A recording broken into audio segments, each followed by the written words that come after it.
All right, so in this video, I'm going to answer the questions, can you patent a food idea? This is something that a lot of you have actually requested and wanted to know about. So I'm going to dive into 4 specific factors that would actually allow you to get a patent for a potential recipe. Now, those 4 things are quite involved, so you want to stick with me all the way through this video because I'm going to explain to you what those 4 things are and what you need to do in order to make sure that you have it done right.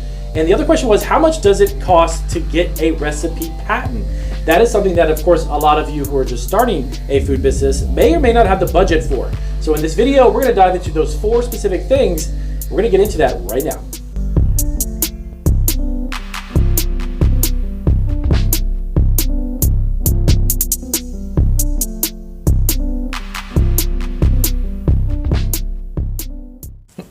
Welcome back to Marketing Food Online. It is Damien, and in this video, as I mentioned back in the introduction, I'm going to cover those 4 specific things that you need to put in place in order for you to submit an application to get a food recipe patented. Now, the question off the top of your head, can you actually patent a recipe? Yes, you can.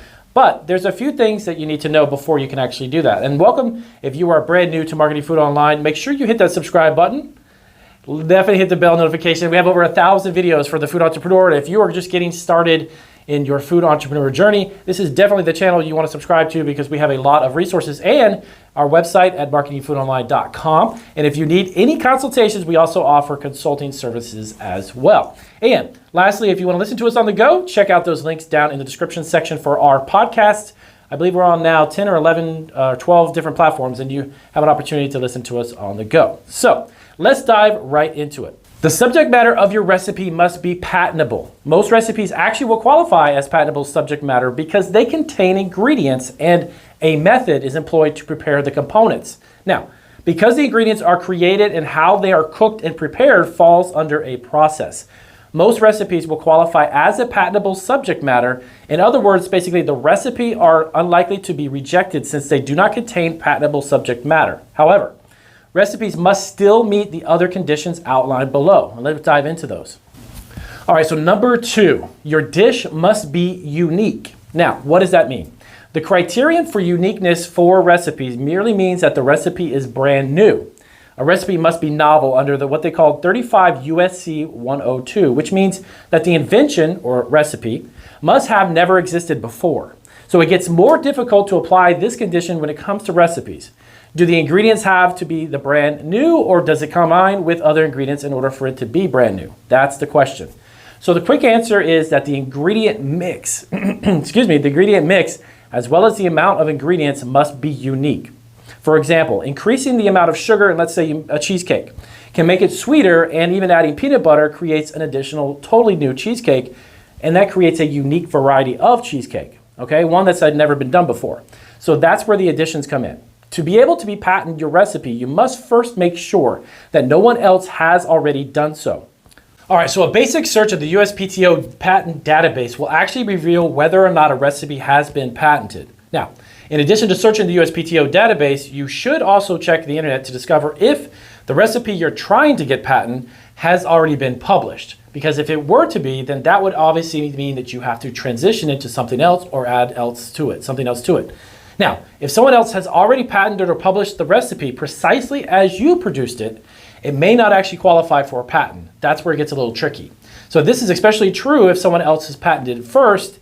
And plus, in addition to if someone has published the recipe, such as putting it online, the patent office will consider it published or quote unquote disclosed and no longer patentable. So the idea is this: once an actual recipe gets published, even if it happens to be online, that creates a uniqueness about that recipe. In order for you to create something unique, you'd have to have an additional ingredient or process added to it, which would distinguish yours from somebody else's. Now, really quick disclaimer before we get deeper into this. I am definitely not a patent attorney or lawyer, but I do know a lot about patents because I actually have several of them. I had completed a patent 2014, and it took quite a few years to get it, and it was extremely expensive. I went through a lawyer to have it done, and it actually cost me quite a bit of money, but it was definitely well worth it because not every patent that gets submitted gets approved, and a very small percentage of applicants actually ever get a patent. So this is a little bit of the experiences that I have actually experienced with a lawyer in the USPTO office. But again, seek out specific legal advice from a patent lawyer if you wanted to go further with this. I'm definitely not a lawyer. I'm a business guy, a food entrepreneur with e-commerce businesses, definitely not a lawyer. So let's keep going with this and I'll explain a little bit more about how this works. However, if your recipe differs in any way from what has already been published or from the recipes that have already been patented, this is actually good news for you, since you may be able to actually patent if you meet the remaining requirements, okay? Now, an inventor wanting to protect his recipe must not have publicly revealed, sold, or even offered the recipe for sale. This is really important. For more than a year prior to submitting a patent application, when you do that with the USPTO office. This is actually part of the novelty investigation, so the patent office may refuse to grant you a patent if you disclosed your recipe more than a year ago. So definitely not something you want to tell a lot of people if you've created one. Number 3, your recipe should be unique. Now, Damien, what does that mean? That's kind of vague. You must show the patent office that your recipe was not evident at the time you actually filed your patent application in order for it to be patented. To put it another way, so if your recipe is apparent, such as adding additional strawberries to a strawberry cheesecake, let's say, the patent examiner will claim that anyone might have thought of it. That's something that could have been thought of beforehand and it wouldn't work. And thus, it'll deny your patent application. Understand what I'm saying?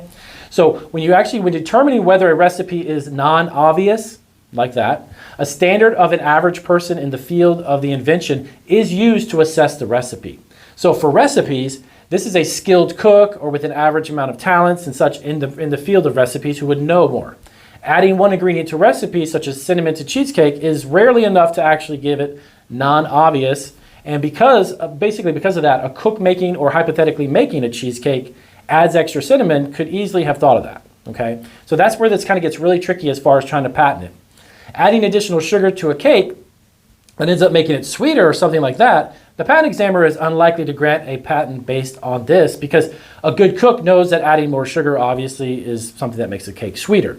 So that wouldn't grant you a patent. So how do you get this done then? So something unexpected must be included in the recipe. So the more components you utilize, the more likely you are to be able to get a patent for your recipe because it becomes less obvious, and to more experienced cooks, they'll see that. Number 4, so your recipe should be practical. Now, this is kind of a trickier one too.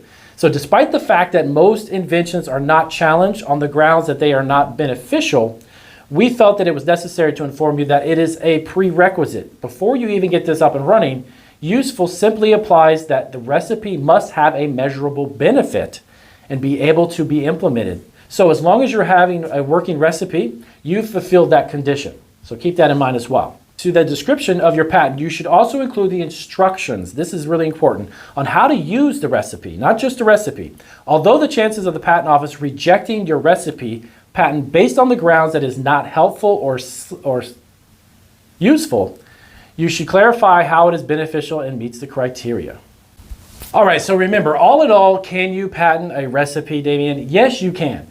To be honest with you, is it something that you really need to do in order to protect it? It's kind of really up to you, but it's not necessary in order for you to have some type of legal protection, or if it's something that you want to invest the money in. Because in order to do this right, I would highly recommend that you tap into legal advice. Of course, getting legal counsel. That can cost a bit of money. So how much does it cost to get a recipe patented? This can be an open-ended type of question only because for me, it cost me over $13,000 or $16,000 to get what I had to get done. And some food recipes you can actually get done anywhere from about $2,000 up to about $5,000 or $8,000. Now, it depends on the legal service and what they charge you per hour or by case.